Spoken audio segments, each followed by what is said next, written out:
दिन था 5 अगस्त 2019।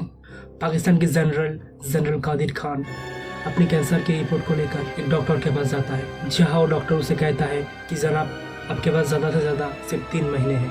तभी वाकई टीवी पे एक न्यूज़ दिखाया जाता है, जिस न्यूज़ पे न्यूज़ एंकर कहता है कि अभी हिंदुस्तान से खबर आया है कि इंडिया ने आर्टिकल 370 को हमेशा के लिए रद्द कर चुका है। और ये न्यूज़ सुन के वो सब हिल जाता है। वो डॉक्टर कहता है जनाब ये तो गलत है। तो जनरल कहता है ये गलत नहीं है डॉक्टर, ये ऐलान जंग है और अब हम हिंदुस्तान को इसका सबक जरूर सिखाएंगे। इसके बाद जनरल जिम नाम के एक बंदे को कॉल करता है। असल में जिम आउटफिट एक्स नाम की एक प्राइवेट टेररिस्ट ग्रुप का हेड है। वो जिम को फ़ोन करके कहता है कि हिंदुस्तान को बर्बाद करने का समय आ चुका है। इसके बाद सीन शिफ्ट होता है न्यू दिल्ली के जोकर के हेड ऑफिस पे, जहाँ हुआ कि एक एम्प्लॉय अपने टीवी स्क्रीन में रूबी का मोहसिन नाम की एक लड़की को देखते हैं। वो देखते ही अपनी चीफ को बुलाते हैं और चीफ रूबिका की तस्वीर को देखते ही जल्दी से एक प्राइवेट जेट से एक अननोन लोकेशन के लिए निकल जाता है उस एम्प्लॉय के साथ। जहाँ फ्लाइट में जाते हुए उस एम्प्लॉय अपनी चीफ से बात करते हैं कि मैम हम कहाँ जा रहे हैं, क्या हम पठान के पीछे जा रहे हैं। तो मैडम उसे कहता है तुम क्या जानते हो पठान के बारे में, अगर पठान ना होते तो तुम ना होते, मैं ना होती, ये जोकर इंस्टीट्यूट ही ना होता। इसके बाद वो उसे पठान की बैक स्टोरी के बारे में बताता है, जहाँ हम देखते पठान भी एक इंडियन सोल्जर था, लेकिन एक एक्सीडेंट के लिए उसे नौकरी से रिटायरमेंट लेना पड़ता। सबको लगा पठान की चैप्टर अब क्लोज हो चुका है, लेकिन पठान ने 4 साल में अपने आप को तैयार किया और इन 4 सालों में लोगों को ढूंढता रहा जो उसकी तरह ही है, जो किसी न किसी कारण के लिए रिटायर हो चुका है, लेकिन उसके अंदर अभी भी देशभक्ति का जज्बा है। और ऐसे ही कुछ एक लोगों की टीम बनाकर वो उसकी चीफ को जोकर के बारे में बताते हैं। जोकर यानी जॉइंट ऑपरेशन कोवर्ट रिसर्च। वो चीफ बिल्कुल इसके खिलाफ था, लेकिन पठान कैसे न कैसे करके कन्विंस कर लेता है और क्रिएट करते हैं जोकर। कुछ दिनों में जोकर को काम करते हुए एक इंटेल मिलता है, जिस इंटेल पे ये मैसेज था कि अगले आने वाले एशियाटिक साइंस कॉन्फ्रेंस जो दुबई में होने वाला है, वहाँ पे इंडिया के ऊपर कुछ हमले का प्लान कर रहा है आउटफिट एक्स। उस कॉन्फ्रेंस में इंडिया की तरफ से इंडिया के प्रेसिडेंट और 2 साइंटिस्ट जाने वाले थे। तो कर्नल लूथर सोचते हैं कि शायद ये अटैक इंडिया के प्रेसिडेंट के खिलाफ होने वाला है, तो इसीलिए वो लोग प्रेसिडेंट की सिक्योरिटी और टाइट कर देता है, पर प्रेसिडेंट के एक दूसरे रास्ते से और वो 2 साइंटिस्ट को एक दूसरे रास्ते से भेज देता है। लेकिन आउटफिट एक्स का प्लान कुछ और ही था। ये इंटेल उन्होंने ही दी थी ताकि इंडिया की पूरी नजर अपने प्रेसिडेंट के ऊपर रहे और वो लोग पीछे से 2 साइंटिस्ट को लेकर भाग जाए। इसके बाद एंट्री होती है जिम की, जो वो 2 साइंटिस्ट के काफिले पे हमला कर देता है और वो 2 साइंटिस्ट को किडनैप कर लेता है। एक खबर सुनते ही पठान उन लोगों को बचने और पहुंच जाता है, लेकिन वो जाके क्या देखता है कि उसका सामना होने वाला है जिम से। असल में जिम और कोई नहीं, एक स्ट्रॉ एजेंट था जो अब इंडिया के खिलाफ ही हो चुका है। इसके बाद पठान और जिम के बीच एक धुआंधार फाइट होता है, जहाँ पठान की एक साथी मार जाता है, लेकिन पठान किसी न किसी करके एक साइंटिस्ट को तो बचा लेता है, लेकिन दूसरे साइंटिस्ट को वो जिम लेकर चला जाता है। इसके बाद वो लोग वापस न्यू दिल्ली लौट आता है, जहाँ कर्नल लूथर जिम के बारे में उन लोगों को बताते हैं कि जिम एक स्ट्रॉ एजेंट था, लेकिन एक बार एक टेररिस्ट ग्रुप ने उसके और उसकी पत्नी को किडनैप कर लेता है। लेकिन भारत सरकार उन टेररिस्ट ग्रुप से नेगोशिएट नहीं करना चाहता, इसीलिए वो टेररिस्ट ने उसकी पत्नी और उसके होने वाले बच्चे को मार देता है। जिम तो वैसे कैसे न कैसे करके बच जाता है, लेकिन जो जिम एक वक्त भारत के लिए मरने के लिए भी तैयार था, वो अब भारत को मिटाने की सौगंध ले लेता है। इसके बाद पठान और उसकी टीम इंटरनेट पे आउटफिट एक्स के बारे में और बहुत सारी चीज ढूंढने लगता है, जहाँ उसे एक कोड वर्ड हाथ लगता है जिसका नाम था रक्त बीज। और इन सब की लिंक एक लड़की से था जो था रूबीना मोहसिन, एक पाकिस्तानी डॉक्टर। तो पठान उसके पीछे जाता है, लेकिन गेस व्हाट, वो कहाँ जाके पहुंचते हैं, जिम के अड्डे। असल में रूबीना जिम के लिए ही काम करता था। उसके बाद जिम पठान को एक ऑफर करता है। वो कहते हैं कि देखो पठान, मेरे टीम में सारे देश की खुफिया एजेंसी के एक मेंबर है, अगर किसी देश की नहीं है तो है इंडिया की, क्या तुम पूरा करना चाहोगे उसे। पठान उसे मना कर देता है। तो जिम उसे कहते हैं ठीक है पठान, अगर तुम मेरे साथ नहीं हो तो मैं तुम्हें अपने खिलाफ अफोर्ड नहीं कर सकता, और उसे मारने की ऑर्डर देके वो चला जाता है। अब वो लोग सब मिलकर पठान को बस मारने ही वाले थे, लेकिन रूबी ने कहानी पे ट्विस्ट लाते हैं। वो पठान को मारने की जगह उन लोगों से पठान को ही बचाने लगता है और पठान को बचाते हुए उसे गोली भी लग जाता है। इसके बाद हमें रूबीना की बैक स्टोरी के बारे में कुछ दिखा जाता है, जहाँ हम देखते हैं रूबीना की फादर एक पाकिस्तानी जर्नलिस्ट था और सेना के बारे में कुछ बोलने के लिए सेना ने उसे मारवा दिया।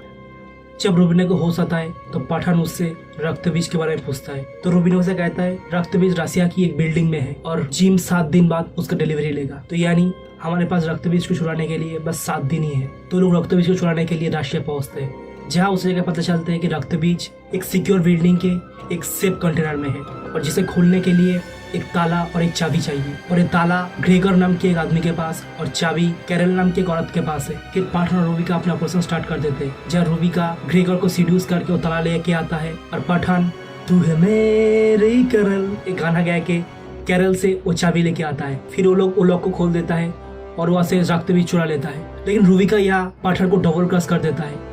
वो रक्त भी ले लेता है, लेकिन पठान को उस लॉकर में ही लॉक करके चला जाता है। असल में ये सब कुछ जिम का ही प्लान था, रूबिका का पठान को बचाना और पठान के करीब आना, पठान के साथ चोरी करना, ये सब जिम का ही प्लानिंग था। फिर वो लोग पठान को रिकॉग्नाइज करने के लिए पठान को चीफ को बुलाता है, लेकिन पठान का चीफ उसे साफ इनकार कर देता है। फिर वो लोग पठान को लेकर ट्रेन के डिब्बे में चला जाता है और कुछ क्रिमिनल्स को उसे मारने के लिए कहता है। वो लोग सब मिलकर पठान को बस मारने ही वाले थे, लेकिन तब ये एंट्री होता है टाइगर का। असल में वो जो चीफ आया था वो मॉर्स कोड के इशारों पे पठान को मैसेज दे देता है कि टाइगर ऑन द वे है। उसके बाद एक एपिक मोमेंट क्रिएट हो जाता है जब टाइगर यानी सलमान खान और पठान यानी शाहरुख खान दोनों मिलके नेक्स्ट लेवल फाइट सीक्वेंस दिखाते हैं। उसके बाद टाइगर जब जाने वाला था तो पठान को कहता है कि मैं एक मिशन पे जा रहा हूँ जहाँ पे शायद मुझे पठान की जरूरत पड़ेगी। इसके बाद सीन शिफ्ट होता है प्रेजेंट डे पे, जहाँ पे वो चीफ उस एम्प्लॉय के साथ पठान की पहुंचता है और उसे जाके रूबिका के बारे में बताते हैं। जब पठान को पता चलता है कि रूबिका इस वक्त पेरिस में है तो रूबिका को ढूंढने के लिए पेरिस पहुंच जाता है, लेकिन उसे पता था कि रूबिका को ऐसे ही उसकी एजेंसी के लोग पकड़ नहीं सकते। वो खुद चाहता था, इसके लिए वो पकड़ा गया है। तो पठान रूबिका को पूछता है क्या कहना है, मुझे जल्दी बताओ। फिर रूबिका उसे उस रक्त बीज के बारे में बताते हैं। असल में रक्त बीज और कुछ नहीं था, एक स्मॉल पॉक्स की वायरस। तो पठान कहता है स्मॉल पॉक्स की वैक्सीन तो अब दुनिया के हर देश के पास मौजूद है, तो जिन स्मॉल पॉक्स को लेकर क्या करेगा। तो रूबिका कहता है कि जिस साइंटिस्ट को जिम ने किडनैप किया था उस साइंटिस्ट की मदद से उसने स्मॉल पॉक्स को म्यूटेट करके और खतरनाक बना चुका है, और इस म्यूटेटेड स्मॉल पॉक्स की वैक्सीन इंडिया तो क्या पूरी दुनिया के पास भी नहीं है। अब पठान तो रूबिका पर भरोसा नहीं करना चाहता था, लेकिन उसके पास और कोई ऑप्शन भी नहीं था। इसके लिए वो रूबिका के साथ मिलकर जिम की लैब पर हमला कर देता है, जहां वो जाके देखता है कि जिम उस साइंटिस्ट की मदद से उस स्मॉल पॉक्स को म्यूटेट करके तो स्मॉल पॉक्स की खतरनाक म्यूटेट वर्जन बना चुका है और उसे वो एक बॉम्ब क्या कर दे चुका है। फिर पठान की टीम के साथ जिम और उसके लोगों को एक खतरनाक फाइट होता है, जहाँ पठान एक स्मॉल बॉक्स की बॉम्ब को तो सिक्योर कर लेता है, लेकिन दूसरे स्मॉल बॉक्स की बॉम्ब को लेकर जिम वहां से फरार हो जाता है। इधर पठान उस दूसरे स्मॉल बॉक्स को बॉम्ब को लेकर इंडिया लौट आता है, जहाँ एक रिसर्च इंस्टीट्यूट में उस बॉम्ब की टेस्टिंग किया जाता था। अब इंडिया के साइंटिस्ट और जोकर के चीफ मिलकर वो मिली हुई म्यूटेटेड स्मॉल बॉक्स को स्टडी करने की कोशिश करते हैं और उसे वैक्सीन बनाने की कोशिश करता है। लेकिन उस स्मॉल बॉक्स की बॉम्ब कुछ इस तरह के डिजाइन किया गया था, उसे खोलते ही स्मॉल पॉक्स वहाँ के सारी इंसानों में फैल जाता है और सारे लोग उसे इन्फेक्टेड हो जाता है। अब अगर वो लोग बाहर निकल गए तो उनसे बाकी लोगों में भी वो स्मॉल पॉक्स फैल सकता था। तो इसीलिए वो लोग एक डिसीजन लेता है कि वो लोग खुदकुशी करके बलिदान देंगे देश के लिए। फिर वो लोग खुशी खुशी देश के लिए शहीद हो जाता है। जिस फैसिलिटी पे एक काम चल रहा था उस फैसिलिटी को भी बॉम्ब से उड़ा दिया जाता है। फिर जिम इंडियन गवर्नमेंट के साथ निगोशिएशन करता है, जहाँ पे कर्नल लूथर जिम को कहता है जिम तुम एक इंडियन सोल्जर थे, तुम ऐसे कैसे कर सकते हो। तो जिम कहता है yes I was a Indian soldier but now I am a successful Indian businessman. मेरी अगले काइंड तुम भी हो सकते हो, लेकिन फिलहाल कोई और है। तो कर्नल लूथर उससे उसके डिमांड पूछता है, तो कहते हैं कि कश्मीर से अगले 26 घंटे में सारे मिलिट्री और सारे टैंक को वापस बुला लिया जाए। अगर एक भी मिलिट्री का बंदा कश्मीर में रहा तो उसके पास जो बॉम्ब है उसे इंडिया के किसी भी शहर पे ब्लास्ट कर सकता है। इसके बाद हम देखते हैं जिम उसके खुफिया अड्डे में जनरल कादिर के साथ मिलता है, जहाँ जनरल कादिर उसे उसकी रकम देने वाला था। लेकिन रकम ट्रांसफर करने से पहले एक बंदा आके जनरल कादिर को वीडियो दिखाता है, जिस वीडियो में दिख रहा था कि अफगानिस्तान पे कोई गांव में बिल्कुल वही सिम्टम दिख रहा है जैसा ये स्मॉल पॉक्स के सिम्टम से होता है। स्मॉल पॉक्स की बॉम्ब भी वहाँ पे है। तो जनरल कादिर अब जिम पे शक करने लगता है। वो उसे पैसा तो नहीं देते बल्कि वो उसको धमकी देने लगता है। अब जिम को कुछ समझ में नहीं आ रहा था, क्योंकि एक बॉम्ब तो ऑलरेडी इंडिया में नष्ट हो चुका है और एक बॉम्ब उसके पास है, तो ये बॉम्ब कैसे आ गया। अब इस सब के बीच जनरल कादिर की धमकी सुन के वो गुस्सा हो जाता है। वो जनरल कादिर की गर्दन पकड़ के कहता है जनरल शायद तुम्हें लगता है कि मैं पाकिस्तान का दोस्त हूँ या फिर मुझे पैसे से कोई हमदर्दी है। नहीं, मैं इंसानियत के दुश्मन हूँ, और अगर मजा ही लेना है तो दिवाली दिल्ली पे क्यों, दिवाली तो इस्लामाबाद पे ही हो सकता है। फिर वो उसे अपनी आदमी को कोऑर्डिनेट इस्लामाबाद की ओर करने के लिए कहता है। अब ये सारी बात सुन के जनरल कादिर बहुत डर जाता है।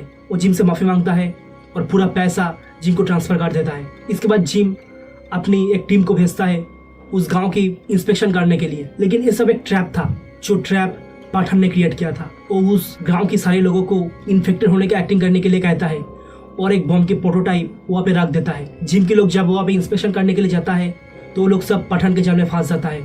फिर पठान उन लोग की ड्रेस पहन के जिम के उस खुफिया अड्डे में पहुंच जाता है। पठान को देख के जिम बहुत हैरान हो जाता है और फिर पठान के टीम के साथ जिम के आदमियों की लड़ाई शुरू हो जाता है। लेकिन इस लड़ाई के बीच जनरल कादिर उस मिसाइल को एक्टिवेट कर देता है। पठान की टीम ने कैसे भी कैसे करके उस मिसाइल को तो डिफ्यूज कर लेता है, लेकिन वो क्या देखते हैं, उस मिसाइल के अंदर रक्त बीज है ही नहीं। तो जिम पठान को कहता है कि रक्त बीज इस वक्त दिल्ली के एक फ्लाइट पे है और उसके डेटोनेट उसके पास है और उस बम को फटने के लिए अब सिर्फ और सिर्फ 4 मिनट है और वो डेटोनेट पठान को तभी मिल सकता है जब वो जिम को हरा दे। लेकिन कर्नल लूथर रिस्क नहीं ले सकते थे। वो एक फ्लाइट और उस फ्लाइट पे कुछ आदमियों के लिए पूरी दिल्ली को कुर्बान नहीं कर सकते, इसलिए वो मिसाइल से उस एयरक्राफ्ट को उड़ा देने के लिए ऑर्डर देता है। इधर पठान कैसे न कैसे करके जिम्स के हाथ से वो डिटोनेटर ले लेता है और उसे बिल्कुल एंड मोमेंट पे रोक देता है और ऐसे ही उसने उस फ्लाइट के लोगों को और साथ ही साथ पूरी दिल्ली को भी बचा लेता है। फिर अंत में वो जिम को ये कहता है कि जिम, तू बस इतना बात नहीं समझा कि एक सोल्जर कभी नहीं सोचता कि देश उसके लिए क्या किया है। एक सोल्जर हर वक्त ये सोचता है कि वो अपने देश के लिए क्या कर सकता है।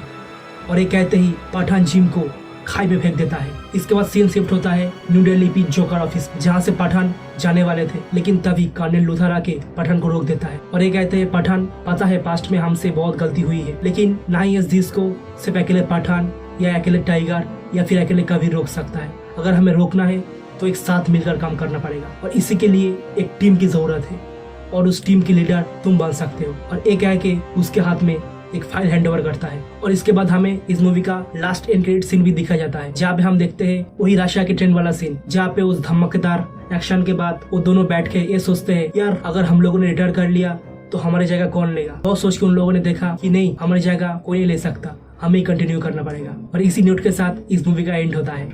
अब इस स्पाई यूनिवर्स का अगला मूवी होने वाला है टाइगर पार्ट 3। हम होप करते हैं कि टाइगर पार्ट 3 में पठान के साथ साथ कबीर की भी एक झलक हमें जरूर मिले। बाकी आप लोगों को क्या लगता है और क्या आप लोगों ने पठान अभी तक देख लिया है कि नहीं, मुझे कमेंट में जरूर बताइए। बाकी आपको अगर ये एक्सप्रेशन पसंद आता है तो एक लाइक और शेयर जरूर कीजिएगा और अगर हमारा काम पसंद आता है तो एक नई शुरुआत हुई इस चैनल को जरूर सब्सक्राइब कर दीजिएगा।